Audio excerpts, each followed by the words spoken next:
भारतीय राज्य जम्मू और कश्मीर के जम्मू में स्थित प्रसिद्ध हिंदू तीर्थ स्थल वैष्णो देवी का मंदिर है। नवरात्रि पर्व के दौरान भारी संख्या में यहाँ तीर्थयात्री आते हैं। वैष्णो देवी मंदिर के ऊपर भैरव बाबा का एक प्रसिद्ध मंदिर है। सर्दियों के दौरान यहाँ बर्फबारी होती है। ग्रीष्मकाल के दौरान तापमान पर्यटकों के लिए उपयुक्त होता है। आओ जानते हैं इस मंदिर के 10 रहस्य। पहला रहस्य, लगभग 5200 फीट की ऊंचाई पर त्रिकुटा पहाड़ी पर स्थित यह भारत में तिरुमला वेंकटेश्वर मंदिर के बाद दूसरा सर्वाधिक देखा जाने वाला धार्मिक तीर्थ स्थल है। कटरा से ही वैष्णो देवी की पैदल चढ़ाई शुरू होती है, जो भवन तक करीब 13 किलोमीटर और भैरव मंदिर तक 14.5 किलोमीटर है। दूसरा रहस्य, त्रिकुटा की पहाड़ियों पर स्थित एक गुफा में माता वैष्णो देवी की स्वयंभू 3 मूर्तियां हैं। देवी काली दाएं, सरस्वती बाएं और लक्ष्मी मध्य पिंडी के रूप में गुफा में विराजित हैं। इन तीनों पिंडियों के सम्मिलित रूप को वैष्णो देवी माता कहा जाता है। तीसरा रहस्य, इस स्थान को माता का भवन कहा जाता है। पवित्र गुफा की लंबाई 28 फीट है। इस गुफा में एक बड़ा चबूतरा बना हुआ है। इस चबूतरे पर माता का आसन है, जहां देवी त्रिकुटा अपनी माताओं के साथ विराजमान रहती है। चौथा रहस्य, भवन वह स्थान है जहां माता ने भैरवनाथ का वध किया था। प्राचीन गुफा के समक्ष भैरव का शरीर मौजूद है और उसका सिर उड़कर 3 किलोमीटर दूर भैरव घाटी में चला गया और शरीर यहां रह गया। जिस स्थान पर सिर गिरा, आज उस स्थान को भैरवनाथ के मंदिर के नाम से जाना जाता है। पांचवा रहस्य, एक बार त्रिकुटा की पहाड़ी पर एक सुंदर कन्या को देखकर भैरवनाथ उससे पकड़ने के लिए दौड़े। तब वह कन्या वायु रूप में बदलकर त्रिकुटा पर्वत की ओर उड़ चली। भैरवनाथ भी उनके पीछे भागे। माना जाता है कि तभी मां की रक्षा के लिए वहां पवन पुत्र हनुमान पहुंच गए। हनुमान जी को प्यास लगने पर माता ने उनके आग्रह पर धनुष से पहाड़ पर बाण चलाकर एक जलधारा निकाली और उस जल में अपने केश धोए। फिर वहीं एक गुफा में प्रवेश कर माता ने 9 माह तक तपस्या की। हनुमान जी ने पहरा दिया। छठवां रहस्य, उस दौरान एक साधु ने भैरवनाथ से कहा कि तू जिसे एक कन्या समझ रहा है वह आदिशक्ति जगदम्बा है, इसलिए उस महाशक्ति का पीछा छोड़ दे। भैरवनाथ ने साधु की बात नहीं मानी।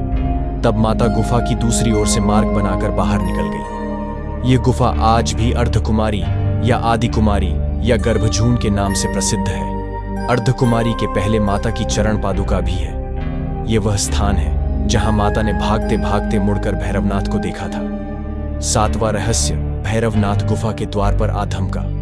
अंत में गुफा से बाहर निकलकर कन्या ने देवी का रूप धारण किया और भैरवनाथ वापस जाने का कहकर फिर से गुफा में चली गई।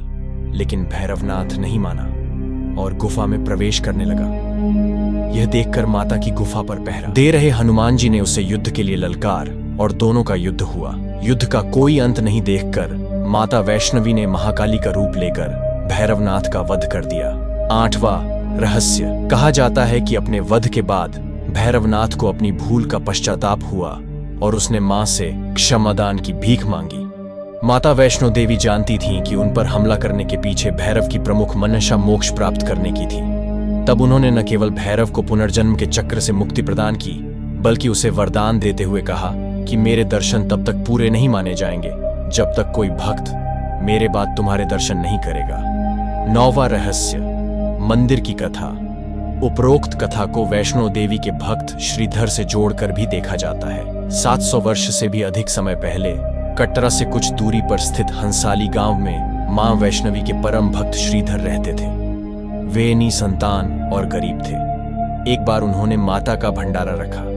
भंडारे के एक दिन पहले श्रीधर एक पल के लिए भी सो नहीं पा रहे थे, यह सोचकर कि वह मेहमानों को भोजन कैसे करा सकेंगे। श्रीधर ने अपनी आंखें खोली और सोचा कि इन सभी को भोजन कैसे कराएंगे।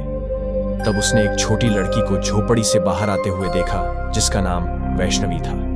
वह भगवान की कृपा से आई थी। वह सभी को स्वादिष्ट भोजन परोस रही थी। भंडारा बहुत अच्छी तरह से संपन्न हो गया था।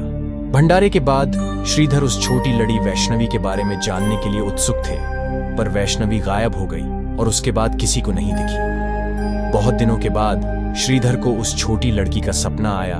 उसमें स्पष्ट हुआ कि वह मां वैष्णो देवी थी। माता रानी के रूप में आई लड़की ने उसे गुफा के बारे बताया और 4 बेटों के वरदान के साथ उसे आशीर्वाद दिया। श्रीधर एक बार फिर खुश हो गए और मां की गुफा की तलाश में निकल पड़े और कुछ दिनों बाद उन्हें वह गुफा मिल गई। तभी से वहां पर माता के दर्शन के लिए श्रद्धालु जाने लगे। 10वां रहस्य। इस पवित्र गुफा में एक और चमत्कार देखने को मिलता है। इस गुफा से पवित्र गंगा जल निकलता रहता है। इस गुफा को गर्भ गुफा के नाम से भी जानी जाती है, क्योंकि मान्यता है कि मां वैष्णो ने 9 महीने इस गुफा में ऐसे रही। इस गुफा में केवल एक बार ही जा सकता है, दोबारा उस गुफा में नहीं जा सकता है। जो व्यक्ति इस गर्भ गुफा के अंदर ठहर जाता है वह पूरी जिंदगी सुखी जीवन व्यतीत करता है। प्राचीन ग्रंथ ऋग्वेद में भी इस त्रिकुट पर्वत का वर्णन किया गया है। मान्यता है कि मां पार्वती के आशीष का तेज इस गुफा पर पड़ता है, जिसकी आराधना में 33 करोड़ देवता हमेशा लगे रहते हैं। कुछ समय पहले यह गुफा काफी सक्रिय थी, जिसकी 1977 में एक नई गुफा बनवाई गई है, जिसमें एक गुफा में लोग मंदिर के लिए प्रवेश करते हैं और दूसरी गुफा से बाहर निकल जाते हैं। कहा जाता है कि इस गुफा के दर्शन कम ही लोग कर पाते हैं।